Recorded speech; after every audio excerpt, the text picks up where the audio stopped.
ভারতীয় সীমান্তরক্ষী বাহিনী বিএসএফ এর গুলিতে নিহত বাংলাদেশি কৃষক ইব্রাহিম হোসেনের মরদেহ 7 দিন পর ফেরত দেয়া হয়েছে দেশটির পুলিশের মাধ্যমে।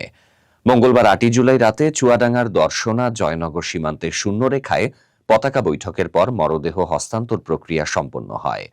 রাতে পরিবারের কাছে মরদেহটি হস্তান্তর করে চুয়াডাঙ্গার দর্শনা থানা পুলিশ।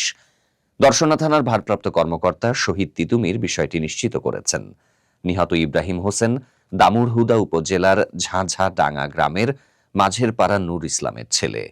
স্থানীয় সূত্রে জানা যায়, গত 2রা জুলাই দুপুরে ইব্রাহিম হোসেন সহ কয়েকজন ঝাঁঝাডাঙ্গা সীমান্তের গলার মাঠে বাংলাদেশের অভ্যন্তরে ঘাস কাটার জন্য যান।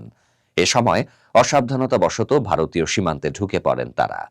এ সময় 32 বিএসএফ হালদাপাড়া ক্যাম্পের টহল দল তাদের লক্ষ্য করে 2 রাউন্ড গুলি ছোড়ে। এতে ইব্রাহিম হোসেন গুলিবিদ্ধ হয়ে মারা যান।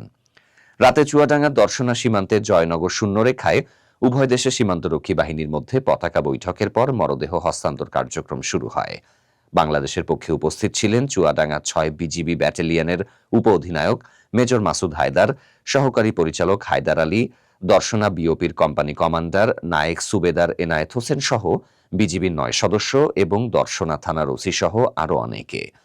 অন্যদিকে 32 বিএসএফ এর অধিনায়ক সুজিত কুমার, হালদাপাড়া বিএসএফ ক্যাম্পের কোম্পানি কমান্ডার এসি তপস্য কুমার, ভারতের কৃষ্ণগঞ্জ থানার ওসি সৌগত রায় সহ পুলিশের অন্য সদস্যরা।